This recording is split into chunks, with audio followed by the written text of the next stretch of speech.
హైదరాబాద్లో అత్యధిక వర్షపాతం నమోదయ్యే అవకాశం ఉందని వాతావరణ శాఖ అధికారులు హెచ్చరిస్తున్నారు. దీంతో సైబరాబాద్ పోలీసులు హై అలర్ట్ జారీ చేశారు. సాఫ్ట్వేర్ కంపెనీలు ఉద్యోగులకు వర్క్ ఫ్రం హోమ్ ఇవ్వాలని పోలీసులు సూచిస్తున్నారు. ములుగు జిల్లాలో మంత్రి సీతక్క పర్యటించారు. నూతనంగా నిర్మించిన గ్రంథాలయ భవనాన్ని ప్రారంభించారు. పలు అభివృద్ధి పనులకు శంకుస్థాపనలు, ప్రారంభోత్సవాలు చేశారు.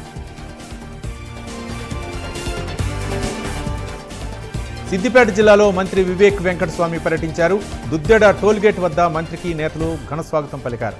అనంతరం సిద్దిపేట నియోజకవర్గ కాంగ్రెస్ పార్టీ కార్యాలయంలో నేతలు, కార్యకర్తలతో సమావేశమయ్యారు.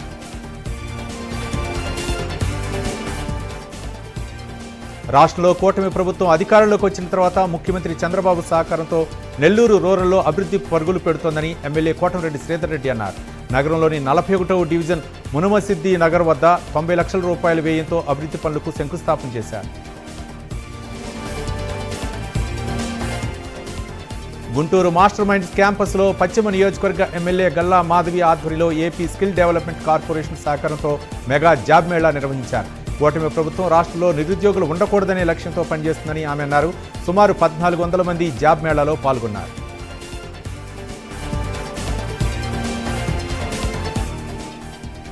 విజయవాడ భవానీపురం వద్ద సురక్షా కమిటీ వెస్ట్ డివిజన్ సమావేశం నిర్వహించారు.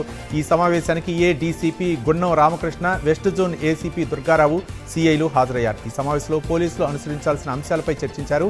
గంజాయి అమ్మకాలపై ఉక్కుపాదం మోపాలన్నారు. కాలేజీలు, స్కూళ్ల జోన్ల వద్ద సీసీ కెమెరాలతో పాటు పోలీస్ సిబ్బందితో పటిష్టమైన నిఘా పెట్టాలన్నారు.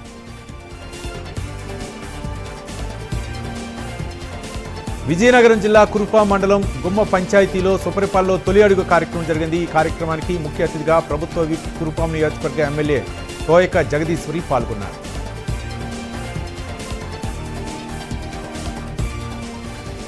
విజయనగరం జిల్లా శృంగవరపుకోట సుపరిపాలన తొలి అడుగు కార్యక్రమంలో MLA Kolla Lalitha Kumari, AP tourism director Indukuri Sudharani S Kota మండలం పోతనపల్లి గ్రామంలో ఇంటింటికి వెళ్లి ప్రజలకు ప్రభుత్వం అందిస్తున్న సంక్షేమ, అభివృద్ధి పథకాల గురించి వివరించారు.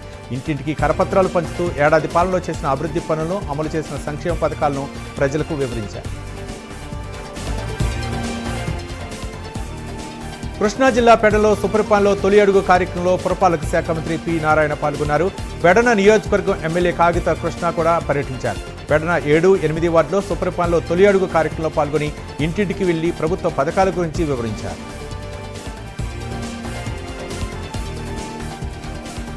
శ్రీ సత్యసాయి జిల్లా పుట్టపర్తి నియోజకవర్గాన్ని ఆదర్శవంతంగా తీర్చిదిద్దుతాని ఎమ్మెల్యే సింధూరారెడ్డి హామీ ఇచ్చారు. 193 చెరువులు నీటితో నింపి ఈ ప్రాంతాన్ని సస్యశ్యామలం చేస్తామని భరోసా ఇచ్చారు. పుట్టపర్తి మున్సిపాలిటీ పరిధిలోని బడే నాయక్ తండా, గోనె నాయక్ తండాలో ఎమ్మెల్యే సింధూరారెడ్డి పర్యటించారు. సుపరిపాలనలో తొలి అడుగు కార్యక్రమంలో భాగంగా గాజువాక నియోజకవర్గం 70వ వార్డులో రాష్ట్ర రవాణా శాఖ మంత్రి రాంప్రసాద్ రెడ్డి ఘనంగా పర్యటించారు. కార్యక్రమంలో ఎమ్మెల్యే వేపాడ చిరంజీవి, మేయర్ పీలా శ్రీనివాస్, కార్పొరేట్లు, టీడీపీ నాయకులు, కార్యకర్తలు, మహిళలు పాల్గొన్నారు. అనంతపురం జిల్లా రాయదుర్గం పట్టణంలోని 28, 29 వార్డులో ఎమ్మెల్యే ప్రభుత్వ విప్ కాలువ శ్రీనివాసులు ఇంటింటికి వెళ్లి సమస్యలు అడిగి తెలుసుకున్నారు. సంక్షేమ పథకాల గురించి అడిగి క్షుణ్ణంగా తెలుసుకుని పథకాలు రాని వారు ఎందుకు రాలేదని ఆరా తీశారు. టెక్నికల్ సమస్యలు ఉన్న వారికి త్వరలోనే సమస్యను పరిష్కరించి సంక్షేమ పథకాలు అందించేలా చేస్తానని భరోసా ఇచ్చారు. విజయవాడ పశ్చిమ నియోజకవర్గంలో ఎన్డీఏ కార్యాలయంలో సీఎంఆర్ఎఫ్ చెక్కులు పంపిణీ కార్యక్రమం జరిగింది. ముఖ్య అతిథిగా ఎమ్మెల్యే సుజనా చౌదరి, కూటమి నాయకులు హాజరయ్యారు. ప్రజలకు ఏ సమస్యలు ఉన్నా అండగా నేనున్నానని ఎమ్మెల్యే భరోసా ఇచ్చారు.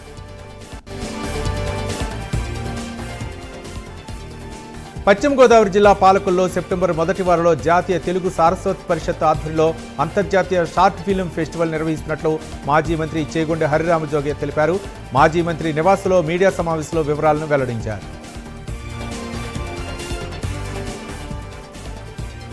గత 11 ఏళ్లలో దేశంలో విపరీతమైన అవినీతి జరిగిందని మాజీ కేంద్ర మంత్రి చింతా మోహన్ ఆరోపించారు.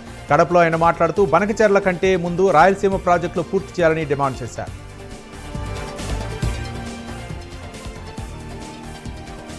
ఉమ్మడి నెల్లూరు జిల్లా నాయుడుపేటలో ప్రముఖ సినీ నటి మంచు లక్ష్మి సందడి చేశారు.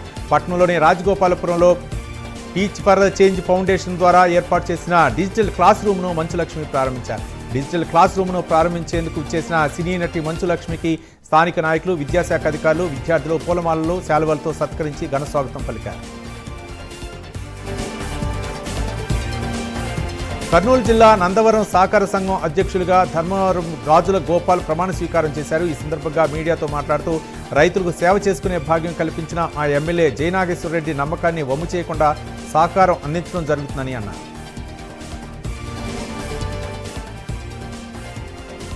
కొమరం భీం జిల్లా సిర్పూర్ నియోజకవర్గంలో స్థానికులకు జేకే పేపర్ మిల్లో ఉద్యోగాలు కల్పించాలని నిరుద్యోగ యువత జేఏసీ ఆధ్వర్యంలో శాంతియుత ర్యాలీ నిర్వహించారు.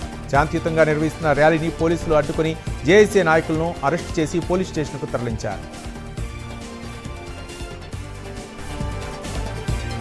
యూరియా కోసం చెప్పులను, ఆధార్ కార్డును క్యూ లైన్లో ఉంచి హనుమకొండ జిల్లా కమలాపూర్ మండల కేంద్రంలోని ప్రాథమిక వ్యవసాయ సహకారం కేంద్రం వద్ద రైతన్నలు ఉదయం నుంచి బారులు తీరారు. ఉదయం 6 గంటల నుండి క్యూ లైన్లో వేచి చూస్తున్నామని వారు తెలిపారు.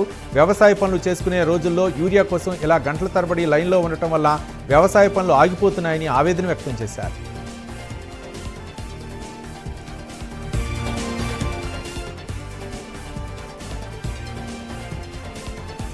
కోకట్పల్లి నియోజకవర్గానికి జీహెచ్ఎంసీ ఆధ్వర్యంలో అభివృద్ధి పనులకు నెలకు 4 కోట్ల రూపాయలు రావాల్సి ఉన్న 80 లక్షల రూపాయలు ఇచ్చి అభివృద్ధి చేయమంటే ఎలా జరుగుతుందని ఎమ్మెల్యే మాధవన కృష్ణారావు ప్రశ్నించారు. గడిచిన 18 నెలల్లో అభివృద్ధి చేయడం మరిచి బ్యానర్లు పెట్టి డబ్బులు వృధా చేశారని, ఏమీ చేయలేదని విమర్శించారు. రాజంపేట ఎంపీ మిథున్ రెడ్డి అరెస్టు అప్రజాస్వామికమని, రాజకీయ కక్ష సాధింపులో భాగంగా అరెస్ట్ చేశారని వైసీపీ రాష్ట్ర ప్రచార విభాగం అధికార ప్రతినిధి తెన్నేటి కిషోర్ అన్నారు. రాజోల్లో ఆయన విలేకరులతో మాట్లాడుతూ ఎన్నికల సమయంలో ఇచ్చిన హామీలు అమలు చేయడం చేతకాక ప్రజల దృష్టిని మళ్లించేందుకు వైఎస్ఆర్సీపీ నేతలపై కక్ష సాధింపు చర్యలకు కూటమి ప్రభుత్వం తెరతీసిందన్నారు. వరంగల్ జిల్లా కలెక్టరేట్ ముందు గుడిసెవాసులు ఆందోళన నిర్వహించారు. ప్రభుత్వ స్థలాల్లో గుడిసెలు వేసుకున్న పేదలకు పట్టాలు అందించి వారికి వసతులు కల్పించాలని డిమాండ్ చేశారు. ఎంసీపీఐ ఆధ్వర్యంలో ఈ ధర్నా నిర్వహించారు. ఒంగోలులో ఫ్లెక్సీల రగడ మళ్లీ మొదలైంది. Deputy CM Pawan Kalyan cinema Hari Hara Veera Mallu cinema ఫ్లెక్సీలు తొలగించడంతో వివాదం ప్రారంభమైంది. వాటి స్థానంలో బాలినేని ఫోటోలతో ఫ్లెక్సీలు ఏర్పాటు చేశారు. బాలినేని అభిమానుల పేరిట ఏర్పాటు చేసిన ఈ ఫ్లెక్సీలను సైతం మున్సిపల్ సిబ్బంది తొలగించారు.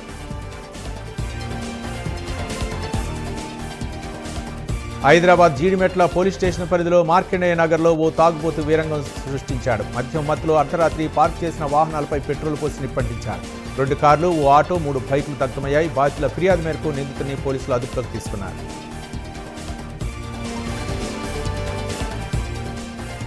గుంటూరు జిల్లా తెనాలి ఐతానగర్ ఎన్ఎస్ఎస్ఎం పాఠశాల వెనుక బజార్లో విద్యుత్ షార్ట్ సర్క్యూట్ జరిగింది.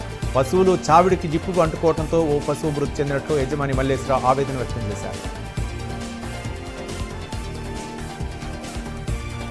సంగారెడ్డి జిల్లా పటాన్చెరు మండలం రామేశ్వరం బండ గ్రామంలో చోరీ జరిగింది. రాత్రి బోనాలకు వెళ్లి ఉదయం వచ్చేసరికి దొంగలు ఇల్లు గుల్ల చేశారు. 30 తులాల బంగారం, 20,000 రూపాయల నగదును చోరీ గురిచేసినట్లు యజమాని గొల్ల మంగమ్మ తెలిపారు.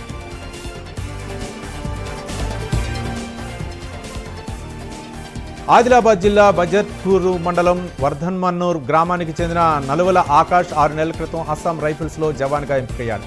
జవాన్గా శిక్షణ తీసుకుంటున్న క్రమంలో 20 కిలోమీటర్ల రన్నింగ్ చేస్తుండగా ఒక్కసారిగా కొప్పుకూలి తనువు చాలించారు. గుంటూరు జిల్లా తెనాలి రైల్వే స్టేషన్లో జూనియర్ టెక్నికల్ ఆఫీసర్ ఆత్మహత్యకు పాల్పడ్డాడు. గుంటూరు ఆర్ఎండ్బి విభాగంలో జూనియర్ టెక్నికల్ ఆఫీసర్గా పనిచేస్తున్న జానుబాబు గత కొంతకాలంగా అనారోగ్యంతో బాధపడుతున్నారని, ఆత్మహత్య చేసుకుని ఉంటాడని పోలీసులు అనుమానిస్తున్నారు. మెదక్ జిల్లా శివంపేట మండలం మొగ్దుంపూర్లు శివార్లో అనుమానాస్పద స్థితిలో వ్యక్తి మృతదేహం కనిపించింది. సంఘటనా స్థలానికి చేరుకున్న డాగ్ స్క్వాడ్, క్లూస్ టీం ఆధారాలు సేకరించాయి. మృతుడు ఎవరనేది ఇంకా తెలియాల్సి ఉంది.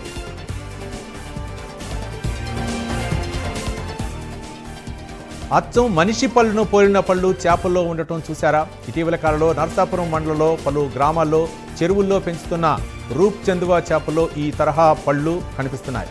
చాలా చేపల్లో పళ్ళు సాధారణంగా చిన్నగానే ఉంటాయి, కానీ రూపు చందువ చేపల్లో మాత్రం మనిషి పళ్ళును పోలిన పళ్ళు కనిపించడం ఆశ్చర్యానికి గురిచేస్తున్నాయి.